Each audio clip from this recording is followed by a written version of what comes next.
Good evening and welcome to the Q&A session 14 from the playlist of JEE Advanced Physics. The topic is the dimension analysis of a derived physical quantity. So based on this topic, I have one question for this session which was asked in the JEE Advanced exam in the year 2024.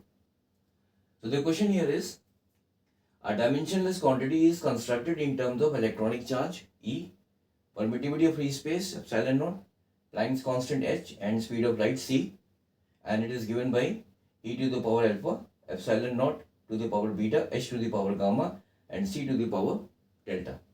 If n is a non-zero integer, then alpha beta gamma delta is.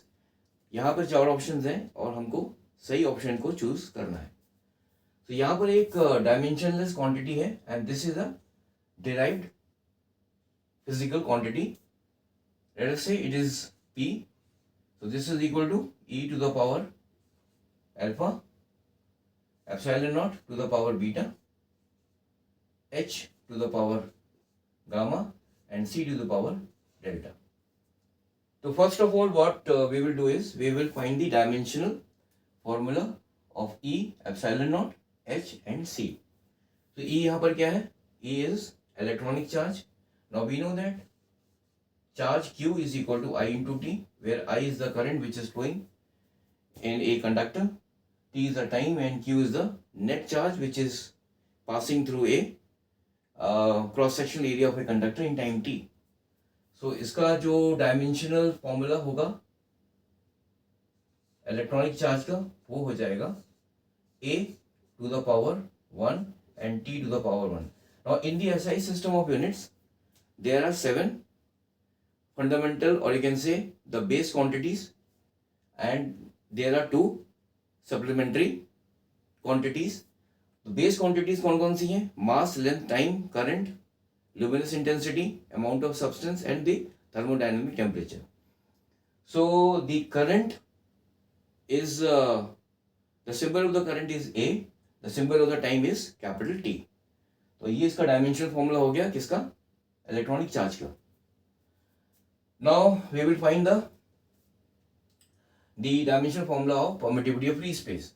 So the electrostatic force between two charges existing in free space is equal to 1 by 4 pi epsilon naught q1 and q2, where q1 and q2 are the magnitude of the two charges and r is the distance between the two charges. So यहाँ से epsilon naught क्या हो जाएगा? This is equal to 1 upon 4 pi f q1 q2 divided by r square. So epsilon naught का जो dimensional formula क्या होगा? ये q1 एंड q2 है, इनका भी जो डायमेंशनल फॉर्मूला सेम होगा. a1 t1 q1 का भी वही होगा और q2 का भी सेम डायमेंशनल फॉर्मूला होगा. So the dimensional formula of epsilon naught will be equal to, ये हो जाएगा a square t square divided by the dimensional formula of f. F is force. Force क्या है? Mass into acceleration. इसका dimensional formula क्या हो जाएगा? m to the power 1. m क्या है? m is the symbol of the base quantity mass. Mass जो एक base quantity है SI system of units में, उसका symbol mass का जो symbol है वो m है. So m to the power 1 and force is equal to mass into acceleration. So acceleration का होता है L to the L1 t minus 2. So this is the dimensional formula of force m1 L1 t to the power minus 2. और ये r क्या है? r is the distance between the two charges. So इसका जो dimensional जो formula हो जाएगा वो हो जाएगा L स्क्वायर. तो यहाँ से एप्सिलॉन नॉट का जो ये जो डायमेंशनल फॉर्मूला है वो हो जाएगा, ये हो जाएगा हमारा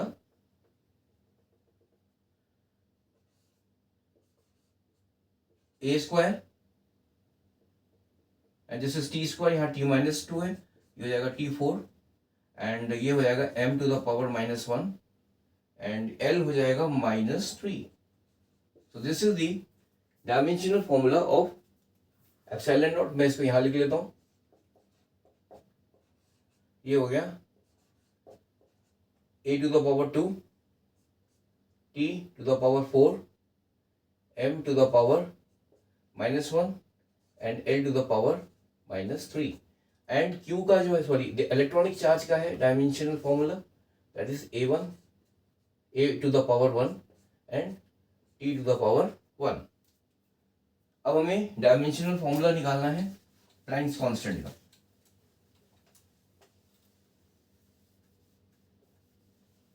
तो प्लैंक्स कांस्टेंट को निकालने के लिए we will use the equation of energy of photon which is equal to hc upon lambda and this is equal to hf. f क्या है? फ्रीक्वेंसी है. h प्लैंक्स कांस्टेंट है. e क्या है? This is the energy of photon. So h is equal to e upon f. e का dimension formula क्या होगा? Energy है ये. तो ये हो जाएगा m to the power 1 and l to the power 2 and t to the power -2 divided by the dimensional formula of frequency is t to the power -1. So h का जो डायमेंशनल फॉर्मूला हमारा हो जाएगा m1 l2 t -1. तो यहां पर मैं h का लिख लेता हूं dimensional formula that is m1 l to the power 2 and t to the power -1. This is the dimensional formula of Planck's constant. अब हमें डायमेंशनल फॉर्मूला खाली c का निकालना है. तो c का क्या है? c is the velocity of light. So इसका डायमेंशनल फॉर्मूला हो जाएगा l1 t -1. ये हो गया. सो e का डायमेंशनल फॉर्मूला क्या हो जाएगा? e का डायमेंशनल फॉर्मूला था हमारा a1 so a to the power 1 t to the power 1 and this is to the power alpha. then epsilon naught का हमारा डायमेंशनल फॉर्मूला हुआ a to the power 2 t to the power 4 m to the power -1 l to the power -3 l to the power -3 and this is to the power beta. और ये हो जाएगा then h. ये जो c है, c का जो dimensional formula मैं यहां लिख लेता हूं. This is l1 t -1.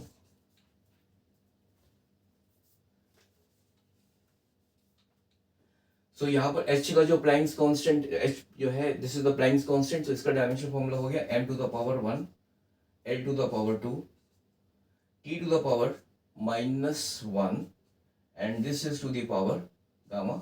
और c का जो है वो है l1 t to the power -1 and this is to the power delta.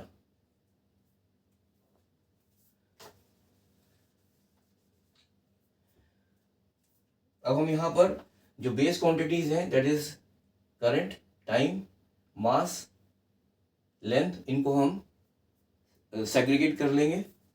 That is इनकी पावर्स को हम कंबाइन कर देंगे.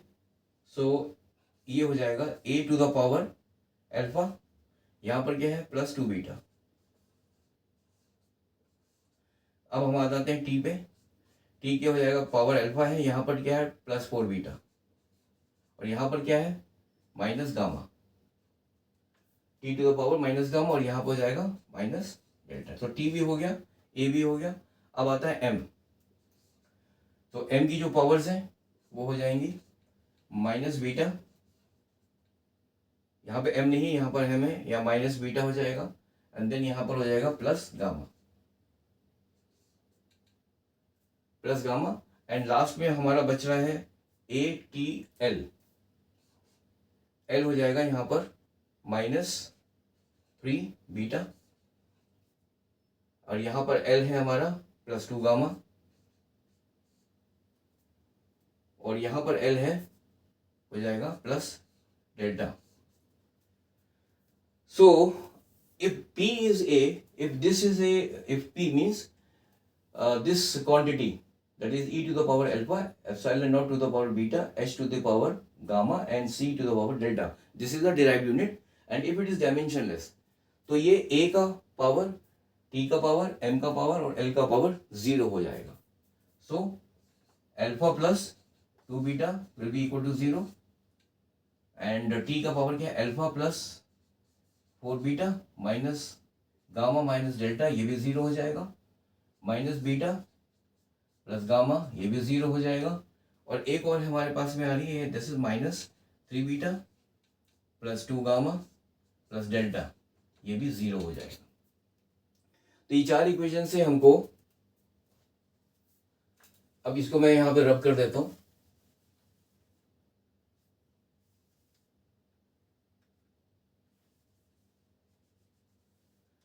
अब यहां से आप देखेंगे तो गामा, ये जो गामा है this is equal to beta, gamma is equal to beta. अच्छा, अब यहां पे है alpha is equal to minus 2 beta. So अगर alpha is equal to minus 2 beta, तो मैं यहाँ पे इसकी वैल्यू पुट कर दूंगा इन द सेकंड इक्वेशन, तो ये हो जाएगा minus 2 beta plus 4 beta, this is equal to 2 beta. And यहाँ पे आप देखेंगे gamma is equal to beta, तो गामा की जगह बीटा लगा दूंगा मैं, तो ये हो जाएगा 2 beta minus beta, that is equal to beta. तो beta minus delta, beta minus delta is equal to 0। तो इसका मतलब ये हो गया कि delta is equal to beta and beta is equal to gamma. So delta is equal to beta is equal to gamma. This is one relation which I have got, this one. And the second relation is that alpha is equal to minus 2 beta. So if n is a non-zero integer, so then alpha beta gamma delta will be, so if यहाँ पर first option देखेंगे, if beta is equal to minus n, अगर beta की value minus n है, ये beta is equal to minus n, तो gamma और delta वो भी माइनस एन हो जाएगा, minus n and minus n. And so if beta is equal to minus n, then gamma will be equal to minus n and delta will be equal to minus n, because alpha is equal to sorry, this beta is equal to gamma and beta is also equal to delta. Delta is equal to beta is equal to, and beta is equal to gamma. ठीक है, ये वाला equation हमारा, delta is equal to beta and beta is also equal to gamma. So if beta is equal to minus n, then gamma will be equal to minus n and delta will also be equal to minus n. And if beta is equal to minus n, तो alpha क्या हो जाएगा, minus 2 into minus n, this is equal to 2n. So अगर beta is equal to minus n, तो alpha हो जाएगा 2n, beta gamma will be equal to minus n and delta will be equal to minus n. The first option तो सही हो गया। Second option पे आते हैं, if beta is equal to minus n, तो आपका गामा भी हमारा माइनस एन होना चाहिए, बट यहाँ पे माइनस 2n है, तो ये गलत है, this is wrong, second option is not correct. Now यहाँ देखिए, अगर beta is equal to minus n है, तो डेल्टा भी माइनस एन होना चाहिए था, ये भी गलत हो गया। यहाँ पे अगर beta is equal to minus n है, तो मेरा गामा भी, ये आपका गामा है, वो भी आपका माइनस एन होना चाहिए, तो ये भी गलत हो गया। So the correct option here is A. ठीक है, so thank you very much for joining this session. अब in the next session I will be coming up with a different question from the chapter of units and measurement, and it will be from the previous year question paper of JEE Advanced. So till then, have a nice day. Bye.